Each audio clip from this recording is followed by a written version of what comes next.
Hello दोस्तों, स्वागत है आपका हमारे YouTube channel TET Fact Academy में। मैं हूं शशिकांत राय और आज जो बात करने वाले हैं वो कट ऑफ को लेकर के बात करने वाले हैं।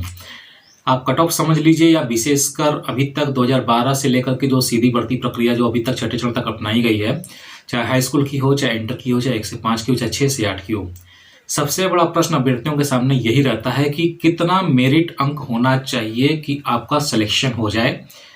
और बिहार शिक्षा विभाग या जो नियोजन इकाइयां जो भर्ती प्रक्रिया को जो है शुरू करती हैं और अंत करती हैं, उनके क्या नियम हैं।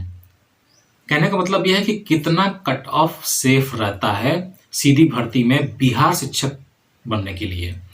वैसे तो हम इस पे पहले भी वीडियो बना चुके हैं, लेकिन एक वीडियो और आपके सामने लेकर के आए हैं क्योंकि अभी भी बहुत सारे कमेंट्स आते हैं 7वें चरण के अभ्यर्थियों को लेकर के कि मेरा जो कट ऑफ है या मेरा जो मेरिट है वो इतना बन रहा है और क्या मैं शिक्षक भर्ती के लिए सेफ हूं कि नहीं हूं।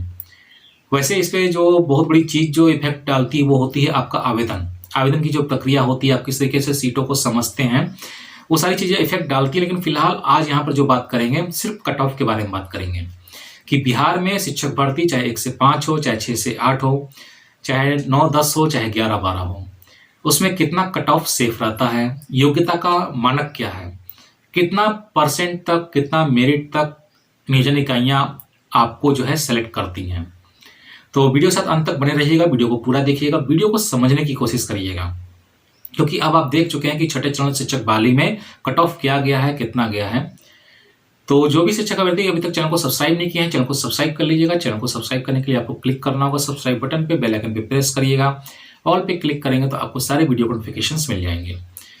यहाँ पर जो सबसे बड़ा प्रश्न है कि कट ऑफ कितना होना चाहिए, आप लोग एक चीज पहले समझ लीजिए कि सीटेट का जो एग्जाम होता है या जो बिहार टेट का एग्जाम होता है, उसमें जो एनसीटीई की जो गाइडलाइन है उसमें जो कट ऑफ बताया गया है कि 60% से नीचे कट ऑफ आपका नहीं होना चाहिए अनारक्षित सीटों के लिए और 55% से नीचे कैटेगरी वाली सीटों के लिए नहीं होना चाहिए।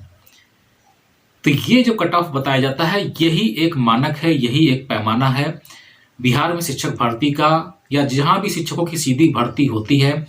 इस मानक से नीचे किसी भी शिक्षक अभ्यर्थी का चयन नहीं किया जाता है। वैसे ये मानक सीटेट और बीटेट के लिए बनाए गए हैं, लेकिन कहीं ना कहीं ये योग्यता का मानक भी है कि एक शिक्षक बनने के लिए आप योग्य हैं कि नहीं हैं। तो कहने का मतलब यह है कि सारा एकेडमिक मेरिट आपका जोड़ने के बाद जो कट ऑफ बनता है उसमें भी जो है एनसीटी की गाइडलाइन जो है फॉलो की जाती है। अगर आप अनारक्षित कैटेगरी से हैं, 60% से नीचे आपका नंबर या मेरिट नहीं होना चाहिए। जैसे कि आप देख रहे हैं कि अभी तक छठे शिक्षक बहाली में जो कट ऑफ गया है अनरिजर्व कैटेगरी का वो 65 से नीचे नहीं गया, कहीं कहीं 65 गया है, नहीं तो 70 वाले अभ्यर्थी अभी भी पेंडिंग है। 70 वाले भी अभ्यर्थी पेंडिंग है, 65 वाले भी अभ्यर्थी पेंडिंग है, 60 वाले भी पेंडिंग है। तो आप देख रहे हैं कि 3 चक्रों की काउंसलिंग हुई, फिर एक विशेष चक्र की काउंसलिंग हुई। तो कहीं ना कहीं आवेदन करने में उनसे मिस्टेक हुआ है, वो तो हम आपको बाद में बताएंगे कि आवेदन कैसे करना चाहिए जब बहाली आएगी। लेकिन यहाँ पर जो है आवेदन करने में भी मिस्टेक हुआ है। लेकिन आप देख रहे हैं कि अनारक्षित में 65 लास्ट है। 65 अगर आपका कट ऑफ बनता है तो आप बिल्कुल सेफ हैं, चाहे 1 से 5 हो, चाहे 6 to 8 हो। अगर 6 to 8 में सीटें हैं आपके सब्जेक्ट में तब तो आप 65 पे सेफ हैं, नहीं तो आप फिर 70 पे सेफ हैं। लेकिन प्राइमरी टीचर में जो 1 से 5 का होता है उसमें अगर आपका कट ऑफ 70 से 65% तक अनारक्षित में आपका बनता है तो आप कहीं ना कहीं मान के चल सकते हैं कि आप सेफ हैं, आपको नौकरी मिल सकती है, बशर्ते कि आपको आवेदन अधिक मात्रा में करना होगा। और जो कैटेगरी वाले लोग होते हैं उनका भी कट ऑफ मैंने देखा है, चाहे 5वां चरण हुआ था पिछली बार, चाहे अभी जो छठा चरण चल रहा है, इसमें भी 60 से नीचे नहीं गया है। ईबीसी में, बीसी में, उसमें भी 65%, 70% वाले भी बचे हुए हैं, लेकिन 60 से ये नीचे कभी नहीं जाता है क्योंकि एनसीटी का जो मानक है, जो शिक्षक बनने का मानक है, वो 60 से नीचे नहीं होना चाहिए। 55 तक भी जाता है, लेकिन वो भी आपको महिला सीट पे देखने के लिए मिलेगा, शेड्यूल कास्ट में देखने के लिए मिलेगा, शेड्यूल ट्राइब में देखने के लिए मिलेगा। तो कट ऑफ जो होता है, जो भर्ती का जो मानक होता है, कहीं ना कहीं कोई भी सीधी भर्ती कराने वाली जो नियोजन इकाई होती है वो 60 के बाद शिक्षक भर्ती प्रक्रिया को रोक देते हैं। जैसे आपने देखा कि छठे चरण शिक्षक बहाली में 50,000 सीटें खाली हैं, लेकिन उसको जो है काउंसलिंग को बंद कर दिया गया। 3 चक्र की काउंसलिंग कराई गई, विशेष चक्र की काउंसलिंग कराई गई, उसके बाद उसको बंद कर दिया गया क्योंकि 60% से नीचे आपको लेना ही नहीं है। और अनारक्षित में वो अपने आप 65-70 से नीचे नहीं लेते हैं। अब आप लोग कहेंगे कि नहीं, जहाँ अभ्यर्थी ही नहीं मिल रहे हैं तो वहाँ पर जो है सिलेक्शन क्यों नहीं लिया जा रहा है। आप लोग का यही प्रश्न रहता है ना, आप लोग कहते हैं कि नहीं वहाँ पे लोगों ने आवेदन नहीं किया है या महिला की सीट है। आपको ये पता होना चाहिए कि किसी भी नियोजन इकाई में जब आवेदन फॉर्म गिरता है उसकी संख्या 3000-4000 से नीचे नहीं होती है। 3000-4000 कैंडिडेट मिनिमम जो है किसी भी एक नियोजन इकाई में आवेदन करते हैं। तो ये कहना कि 50,000 सीटें खाली जा रही हैं सिर्फ इसलिए कि वहाँ पे लोगों ने आवेदन नहीं किया है, ये गलत है।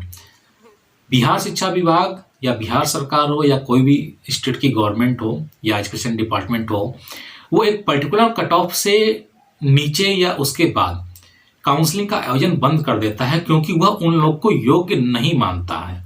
आपको ये लगता होगा कि आप योग्य हैं, कि आपका सीटेट में इतना परसेंट है या बीटेट में इतना परसेंट है, लेकिन एकेडमिक मेरिट का जो कट ऑफ बनता है उसके आधार पे वो आपको योग्य नहीं मानता है। यानी कि आपको 55% बन रहा है, 50% बन रहा है, 51% बन रहा है, तो आप कहीं ना कहीं शिक्षा विभाग की नज़र में एक अयोग्य टीचर हैं, आप योग्य टीचर नहीं है। भले ही आपका सीटेट में 110 नंबर हो, चाहे 115 नंबर हो, चाहे बीटेट में 105 हो, चाहे 108 हो, 115 हो, इससे हमको कोई लेना देना नहीं है। आपका जो मेरिट है वो आपका जो है सही होना चाहिए। उसके बाद काउंसलिंग को बंद कर दिया जाता है और उससे नीचे के अभ्यर्थियों को नहीं लिया जाता है। ये हर बार होता है, हमेशा होता है और ये होता रहेगा। और आप लोग देखिएगा, जब ऑनलाइन काउंसलिंग भी होगी या ऑनलाइन आवेदन भी लिए जाएंगे या सिस्टम को ऑनलाइन किया जाएगा, तो भी एक पर्टिकुलर कट ऑफ के बाद आपकी काउंसलिंग नहीं होगी। आप इसको बिल्कुल गांठ बांध लीजिए और ये बिल्कुल फैक्ट बात है, ये आपको हमेशा देखने के लिए मिलेगी। तो उम्मीद करते हैं कि अब आप समझ गए होंगे कि कितने कट ऑफ तक लोग सेफ हैं या आप सेफ हैं, आपको 7वें चरण में नौकरी मिल सकती है। उस कट ऑफ के बाद अगर आपका परसेंटेज आता है तो आप सेफ नहीं है, आपको नौकरी नहीं मिलेगी। तो उम्मीद करते हैं कि वीडियो आपको समझ में आया होगा कि मैं क्या कहना चाह रहा हूँ। इन्फॉर्मेशन अगर अच्छी लगी हो तो वीडियो को लाइक करिएगा, शेयर करिएगा, चैनल को सब्सक्राइब करना ना भूलिएगा। तो जल्दी मिलते हैं अपने नए वीडियो के साथ में, तब तक के लिए इजाजत दीजिए। धन्यवाद।